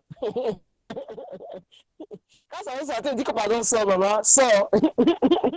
Je ne sais même pas un peu. Donc, et en fait, et honnêtement, j'ai réalisé que, gars, chaque fois que je pleure devant le Seigneur, quand je pleure, quand je suis dépassée par une situation, que, gars, Seigneur, je ne sais pas comment, comme ça dit pour ma maman en avril, là. Je dois déjà appeler mon pasteur de poser que pardon, en pleurant, que pardon, ne sais pas. Et Dieu m'a donné ces paroles, mais je ne sais pas s'il disait que c'est pour sa gloire ici sur terre, ou bien c'est pour sa gloire dans le ciel, ou bien c'est pour maintenant, ou bien c'est pour après. Regarde, je suis confuse. Après, je dis au Seigneur que, regarde, toi-même, ce que tu es en train de me dire là, tu m'as révélé une parole dans ta parole, mais franchement, je ne sais pas si c'est pour maintenant, je ne sais pas si tu es en train de dire que la gloire du ciel, je ne sais pas si tu es en train de dire la résurrection de la terre ou la résurrection du ciel. Vraiment, je suis fatiguée. Je suis confuse. Bref, tu vois, aller devant le Seigneur, et des fois, c'est ça, je crois que quelqu'un a dit, je ne sais pas si c'est Anne ou quelqu'un d'autre qui a dit, quand on fait ces boxes-là et on dit, Seigneur, c'est seulement quand je suis prête ou quand je suis forte que je peux te parler. En fait, on est en train de se mentir nous-mêmes. Ou c'est seulement quand je sens que je suis spirituellement élevée que je pense que je dois te parler. Car même Dieu dit que, gars, la gossie, elle se côté, hein. You know? Elle n'a pas encore compris. Mais en fait, c'est dans nos faiblesses. Il y a une beauté dans nos faiblesses. Jésus, dans Ésaïe 53, il dit il a connu tellement de tristesse, tellement de sorrows, a man of sorrows. A man of sorrows, c'était un homme de tristesse. Il a eu des agonies. Et quelqu'un me dit, c'est pas comme s'il est un prêtre qui ne peut pas sympathiser avec nos faiblesses. Et le truc, c'est que je sais pas si c'est l'ennemi, si c'est même si c'est le monde, si c'est la Olivia, perception. essaie de parler bien devant le micro parce que parfois le son. Ah, ok. Je dis que je ne sais pas si c'est l'ennemi, si c'est nous, même si c'est le monde ou c'est notre désir de perfection qui fait que on se dit que c'est seulement on est spiritually clean ou mature qu'on peut approcher le trône de grâce. Depuis un mois, je fais que lire le passage dans Zacharie 3 où le haut prêtre Josué, il est devant le trône de grâce et Satan est en train de l'accuser. Il a habillé des habits sales. On va sortir et dire que non, tu ne peux pas venir devant la présence de Dieu avec les habits sales et tout. Mais le travail nous montre une autre chose. Il a habillé des habits sales. Satan est là, Satan est en train de l'accuser. Que, comment il a fait pour arriver ici, machin et tout. Et qu'est-ce que Jésus fait? L'ange de Dieu dans le truc, il dit quoi? Il dit, Satan, ferme ta bouche, que le Seigneur te réprimande. Parce qu'à chaque fois que c'est Satan qui veut nous accuser, Jésus ne nous accuse jamais. Jésus est toujours là pour décider pour nous. Parce que c'est lui le seul médiateur. 1 Timothée le dit. Il est le seul médiateur. Le seul médiateur, c'est l'homme Jésus-Christ. Ça veut dire que même quand tu es sali, même quand tu es souillé, même quand tu as péché, même quand tu t'es trouvé dans un milieu bizarre, gars, la présence de Dieu, tu es toujours, par le sang de Jésus, tu as toujours accès à sa présence. Et Jésus va toujours être ton allié, en fait. Il va toujours dire que, gars, toutes les autres voix d'accusateurs, là, laisse, viens seulement, viens. Que tu sois sale, que tu viennes de tomber encore dans la fornication, que tu aies allé sortir avec le mari de quelqu'un. Dès que tu dis que, gars, Seigneur, je vais revenir vers toi, donc viens seulement, viens d'abord, viens. Ne dis pas que je suis trop sale, je suis trop aussi. Dès que tu as peut-être repris le verre d'alcool là, que tu as bu, ou tu as commencé tu t'es replongé dans une série toxique que tu voyais souvent, les nouvelles. Dès que tu réalises que, gars, je ne dois pas faire ça. Jésus dit que viens être ton vêtement sale. Dans Zacharie 3, il dit quoi? Le Seigneur dit, enlevez le vêtement, mettez-lui un vêtement propre et mettez un turban sur sa tête. Pourquoi? Parce que des fois, on se dit, c'est quand on aura le vêtement propre qu'on peut venir voir notre papa. Vous savez, ces dernières semaines, il y avait tellement de choses qui se passaient, tellement d'incertitudes, tellement de choses qui se passaient de notre côté. Et même la faiblesse physique, émotionnelle et tout ça, même dans la faiblesse. Il y a une chanson qui montait dans mon cœur parce que je disais que, gars, you know what? Je dis, Seigneur, là maintenant, par exemple, hier, je disais que, gars, je suis fatiguée, oh, je suis fatiguée. Je suis fatiguée. Donc, je dis au Seigneur, je suis fatiguée. Mais la seule chanson qui continue à chanter dans mon cœur depuis 2 semaines, même peut-être 3 semaines, c'est la chanson I am your own. I am your own. Oui. Welcome. Jesus, I am your own. I am your own. I am your own. Say you will come. Jesus, I am your own. Vous savez, juste la conscience, quand je chante la chanson là, juste la conscience que j'appartiens à Jésus. I am your own. Tout. Peut-être que j'aime aujourd'hui, peut-être que je suis faible, peut-être que je n'ai pas eu assez de temps pour prier même aujourd'hui là. Je suis vraiment, I just want to sleep. Je dis que Saint-Esprit, pardon, je t'appartiens. Seigneur Jésus, je t'appartiens. C'est tout ce que je sais. Je ne sais pas autre chose. Tout ce que je sais maintenant, tout ce que je sais maintenant dans ma faiblesse qui me maintient, c'est que je t'appartiens. Et parce que je t'appartiens, je sais que tu es. Des fois, des prières ont juste besoin de c'est juste 1 minute comme ça. Que, gars, tu te rappelles que, gars, j'appartiens à Jésus. J'appartiens à Jésus. Je n'appartiens plus au monde. Je n'appartiens plus à Satan. J'appartiens à Jésus. Je suis dans sa famille. Donc, je suis I am his own. Mon identité, c'est que je suis une de ses personnes. Et parce que j'appartiens à Jésus, je suis dans la trinité d'amour là. Il y a la trinité. Quand tu vois quand Jésus dit dans Jean 15, verset 9, je crois que c'est de 7 à 11. J'ai lu le passage peut-être une fois depuis une semaine. Depuis 2 semaines. Il y a des passages comme ça que, gars, il dit jusqu'à. Et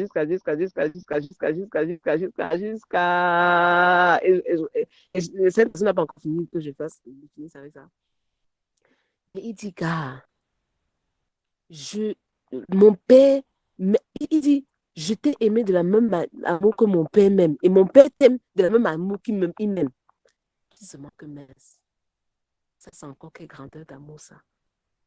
Quand tu imagines, tu contemples seulement comment Papa Yahweh aime Yeshua. Oh là là, magnifique. Tu dis donc, je peux m'aimer de cet amour-là. Aïe, aïe, aïe.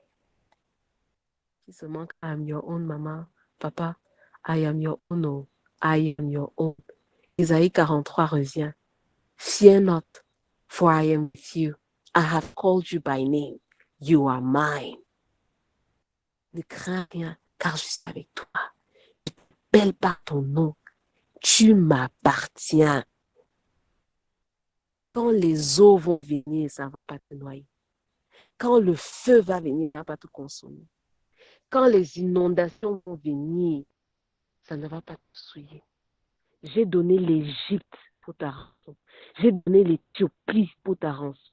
J'ai donné des hommes pour toi. Pourquoi? Parce que j'ai du plaisir en toi. Tu as de la valeur à mes yeux.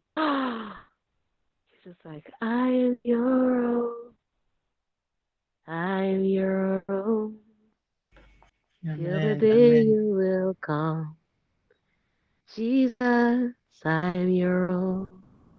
Gloire à Dieu. I am your own.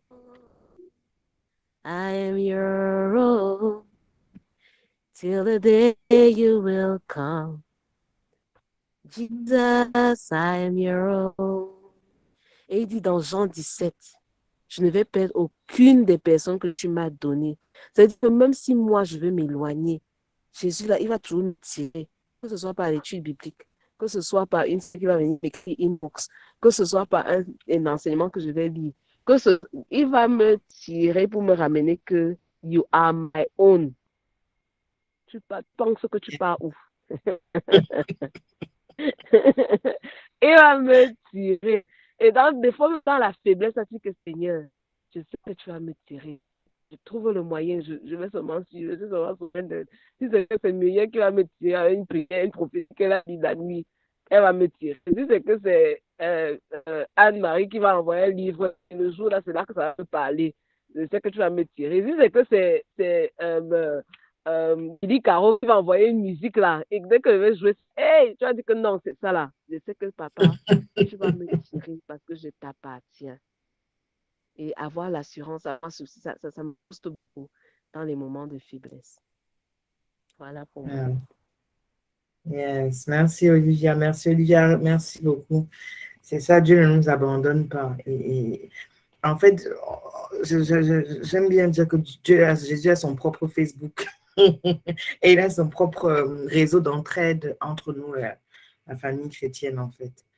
Donc, c'est pour ça que c'est important. Il a dit quoi qu'il est bon pour des frères de demeurer ensemble, c'est important d'avoir cette communauté, c'est important de ne pas s'isoler. On dit souvent que quand ça ne va pas, c'est là qu'on a tendance à vouloir s'isoler. Parce que on a l'impression qu'on croule sous le poids des difficultés. Il y a Gisèle qui disait tout à l'heure qu'elle aussi elle a du mal à prier. Quand tu te sens attaqué, que tu sens que le danger approche, quand tu te sens, tu croules sous ce poids-là, c'est là où ça devient difficile de prier. Mais c'est là qu'il faut en fait t'accrocher. C'est là qu'il faut.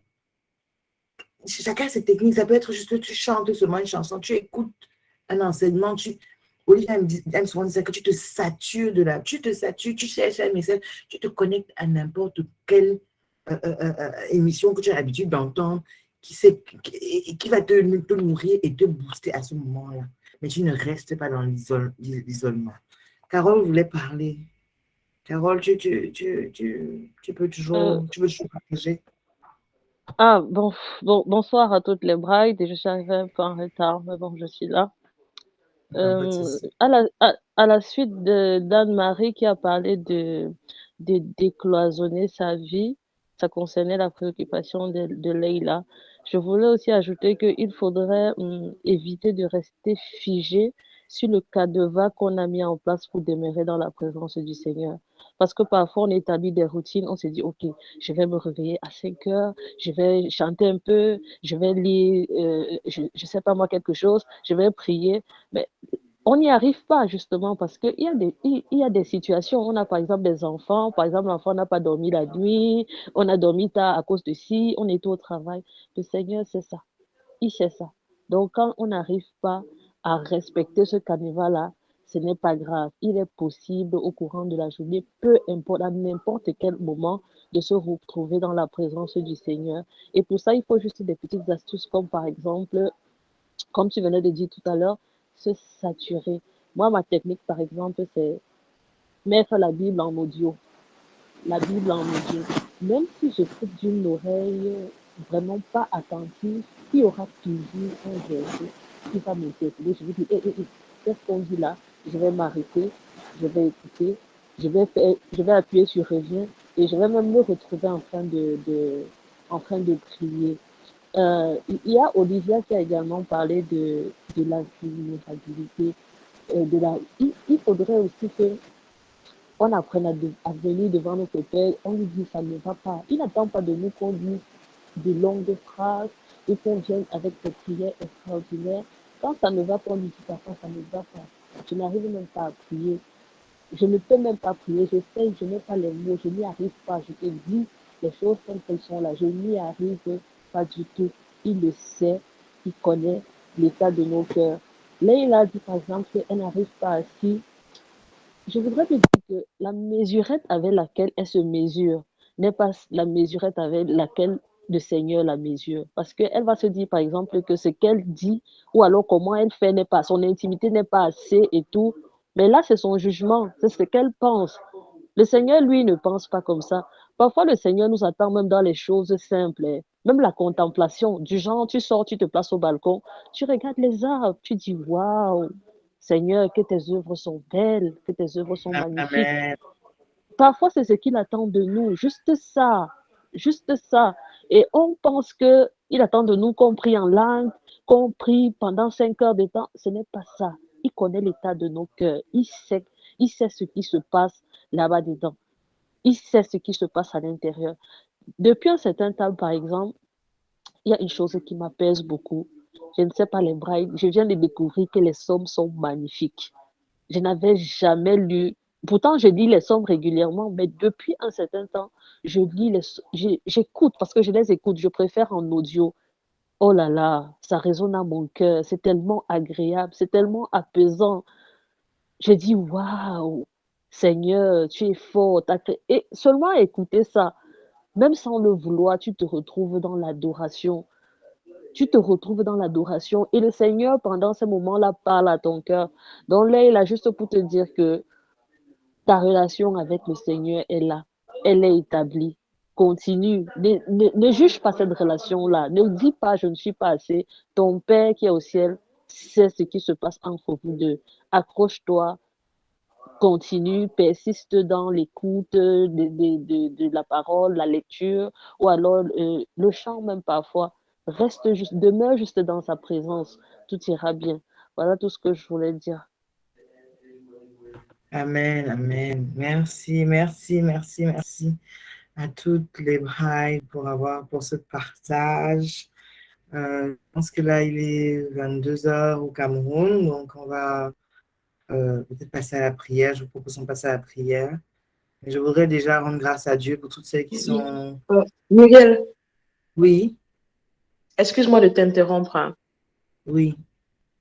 Tu permets? Vas-y. Ok. Donc, pour ce soir, j'ai une confession à faire parce qu'on est dans le heart to heart. Donc, j'ai un énorme, quand je dis énorme, vous ne soupçonnez même pas à quel point j'ai un énorme souci d'intégrité. Énorme, énorme. Et j'ai besoin d'en parler à quelqu'un.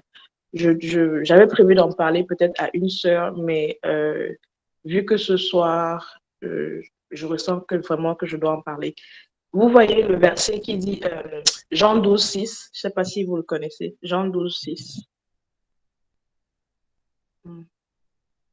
Je l'ai mis dans le chat. Donc, vous pouvez juste remplacer Judas par Anne-Marie. Vous pouvez juste remplacer il par elle. Elle est voleuse, elle prend dans la caisse de l'entreprise. Voilà. Et donc, je l'ai fait plusieurs fois et j'ai demandé pardon au Seigneur, mais je l'ai encore refait. C'est pas parce que je me trouve dans une situation compliquée que ça me donne le droit de toucher à ce qui ne m'appartient pas. Et plusieurs fois, le Seigneur m'a repris par rapport à ça. Et donc, ce matin, comme on a déménagé et tout est sale et je n'ai pas de bassine, j'ai pris de l'argent pour acheter une bassine. Et bien, devinez quoi? Il n'y a pas d'eau.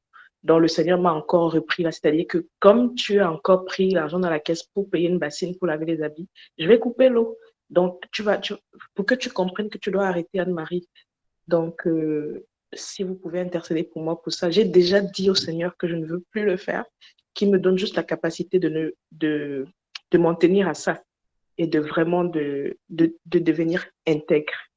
Vraiment, voilà, c'était ma confession. Voilà. Je rends grâce à Dieu pour ça. Merci. C'est quelque chose avec comment je peux relate. Je pense que j'en ai déjà parlé avec Olivia. Je m'en été ouvert à mon pasteur. Moi aussi, j'ai traversé des moments difficiles et j'avais pris de l'argent qui était destiné à faire pour le travail, en fait, de l'argent du travail. J'ai pris ça pendant des mois pour m'en sortir avec ma famille. C'était pas la chose à faire. J'ai appris après que, en fait, ce qui se passe à ces moments-là, c'est qu'on n'est pas en train d'accepter que Dieu va pourvoir et on cherche à résoudre la situation par nous-mêmes. Et j'ai fait ça 2 fois. Donc, à chaque fois, je me culpabilisais. Ce qui m'a touché, moi, particulièrement, donc pour que ça te parle, Marie, c'est que j'ai fait ça. La première fois que j'ai pris cet argent-là, je n'étais pas encore en Christ. Malgré tout, le Seigneur est venu à moi et moi, je me rappelle comment j'ai pleuré pendant des mois, me disant, mais c'est pas possible, Seigneur, comment tu viens? Tu veux me sauver, tu dis que je suis sauvée, mais je suis une voleuse, j'ai volé de l'argent et tout. Et pendant des mois, j'avais ce fardeau. Pourtant, j'en avais déjà parlé, je m'en étais déjà ouvert, j'avais déjà demandé, mais je ne me pardonnais pas moi-même. Et après, c'est comme ça que j'ai découvert toutes les histoires de Paul, toutes les histoires de toutes les personnes que Jésus a sauvées, beaucoup avec des péchés, la femme adultère, beaucoup avec des péchés. Quand il chassait des démons, il disait à des personnes que voilà, ton péché t'est pardonné. Et puis les démons sortaient. Donc il y a certains, ou bien certaines personnes étaient malades parce qu'elles avaient commis des péchés, elles étaient malades. Mais Jésus les sauvait et en disant ton péché t'est pardonné. Donc, en fait, Jésus vient à nous malgré nos flaws, nos fautes, tout ça. Et on a dit tantôt qu'on peut tomber. Ça ne veut pas dire qu'on est rentré à l'ancienne condition. On est en train de l'apprendre. Là, ce que je vis ici, durant mon séjour, j'ai appris à compter sur Dieu, à vivre sans plan, sans projection, sans planification, voilà, et à compter complètement sur Dieu. Et il a pris soin de moi à tous les niveaux. Et en plus, il a tellement pris soin de moi qu'il m'avait même aidé, il m'a donné de quoi rembourser l'argent que j'avais eu à prendre à mon travail. Donc, pour dire que on apprend, et même ça, tu vas apprendre, le Seigneur va nous apprendre à compter sur lui. Parce qu'en fait, c'est ça l'apprentissage. C'est quand ça ne va pas, quand j'ai des problèmes, au lieu d'aller dans la facilité, au lieu de faire par mes propres moyens, parce que c'est ce que tu expliques à Leila, mais tu vois, c'est ce que nous-mêmes nous faisons. En réalité, soumets à Dieu ton besoin et t'inquiète pas, l'argent là va venir. Si c'est la bassine là, l'argent va venir. Donc, c'est ça en fait. Dieu, Jéhovah Jireh, il est présent. Mais je rends gloire à Dieu vraiment pour ce que Michael a partagé, ce que Anne-Marie a partagé. Je comprends à 100% ce que Anne-Marie vient de faire, à 150% même si tu veux. Tu sais, Anne-Marie, Dieu t'a déjà pardonné, mais il fallait que tu sois guérie. Et la seule manière d'être guérie, c'est de confesser publiquement. Et des fois, en tant que chrétien, Oui, mais ça, c'est Jacques 5, verset 16. Ça, c'est Jacques 5, verset 16. C'est exactement le verset qui est venu dans mon cœur quand j'ai menti devant un administrateur il y a 1 mois et demi. Et ça a tellement attristé le Saint-Esprit en moi. Je me suis repentie et j'ai demandé pardon au Saint-Esprit. Dieu m'a déjà pardonné, oui, mais il fallait que je guérisse. Et pour guérir, tu dois confesser devant les autres. Et si Dieu t'a mis ce fardeau-là pour confesser devant nous, c'est parce qu'il veut te guérir et il veut te restaurer. Parce que c'est très facile hein, de juste aller dire Seigneur, pardon, j'ai fait ceci, désolé, pardonne-moi. Un one-on-one, ça va, personne ne sait. You know? Après, tu refais encore le truc. Ouais, papa, vraiment, tu es tellement amour, tu es tellement miséricordieux. Pardonne-moi, merci. Et puis tu vas encore, ok. Après, tu tombes encore. Oh Seigneur, j'ai encore tombé à bout, pardon. Pardonne-moi. Merci, tu es tellement miséricordieux, je pardonne. Mais là, le Seigneur veut véritablement te sortir et te guérir.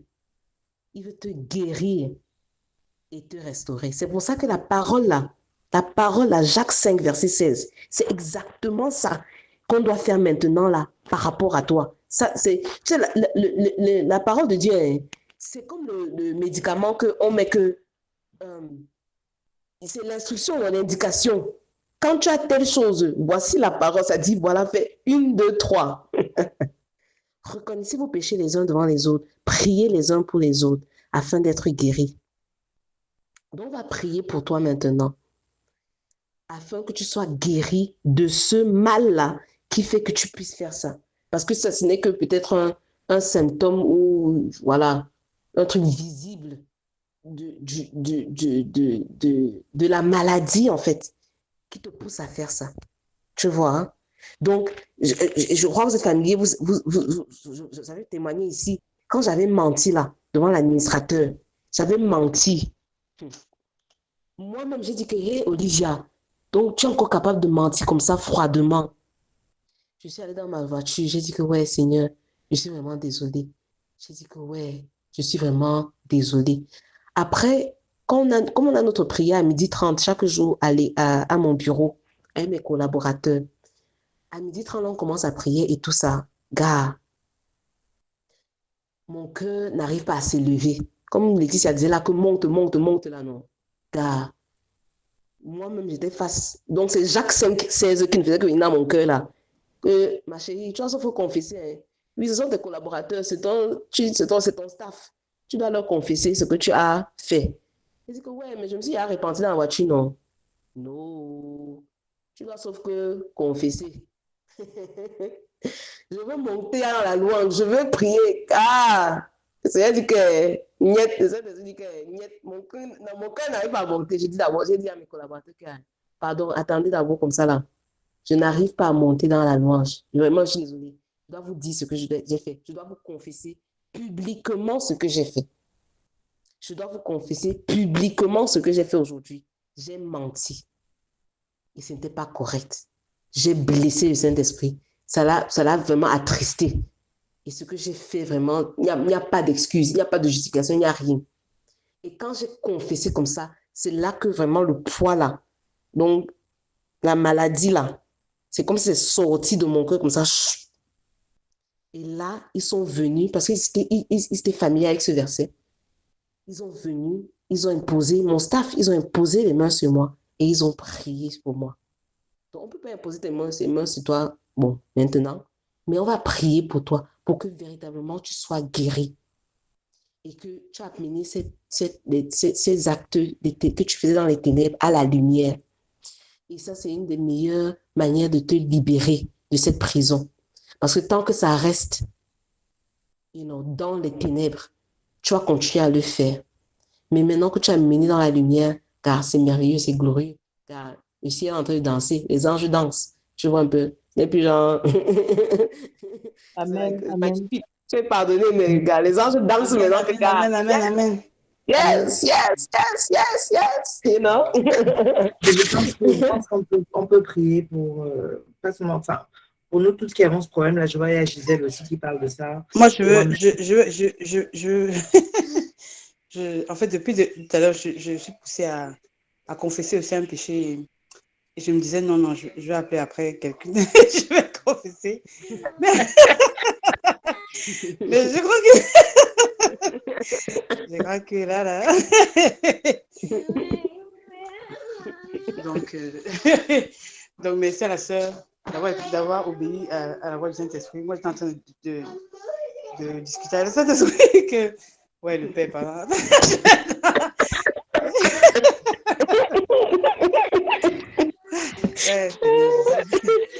Ouais, mon Dieu, en tout cas. Un instant, je mets un peu l'enfant à côté. Ouais. Comme on parle de confession, là, peut-être moi, je vais faire aussi ma part de confession. Bon, c'est vrai que ce n'est pas dans mon cœur, ça peut être dans mon cœur, mais... Mais honnêtement, ce week-end, je me suis sentie mal, honnêtement. Non, non, moi, même je confesse pour moi.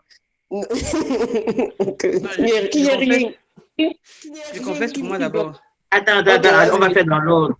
Attends, Laetitia, et puis Larissa va parler. Je vois que Larissa a levé, après Olivia. Pourquoi? Parce que Olivia, tu parles souvent longtemps. Laetitia, vas-y. Allô? Vas-y, Laetitia. Donc, pour moi, c'est un peu... pour moi, c'est grave. Hein?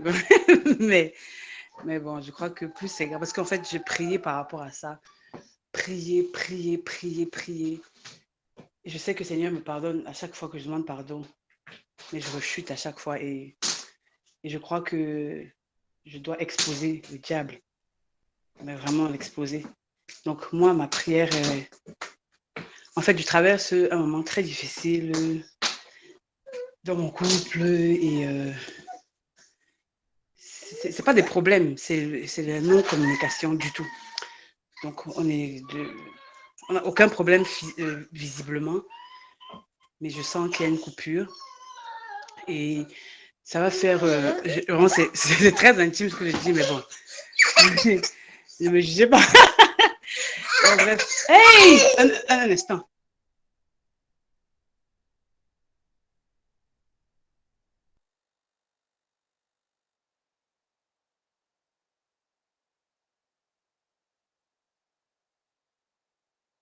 Allô? Allô? Oui. Donc, en fait... est à l'attente jusqu'à... C'est plus le Saint-Esprit, c'est pas pour vous. Ok, donc en fait, ça va faire 1 an qu'avec mon mari, on n'avait plus en tout cas, on n'a plus de relation intime et tout. Et avec la grossesse, je me sentais vraiment seule, très seule. Et j'ai commencé que Dieu me pardonne, à me faire des attouchements à moi-même, donc masturber. Et sur le coup, je me disais, oui, bon, c'est normal vu que je ne peux pas tromper mon mari parce que je crains Dieu. Mais au moins, il faut que je me sente aimée et tout ça là. Donc, je me fais moi-même. Mais là, ça a commencé à être vraiment lourd pour moi. Je me suis dit, non,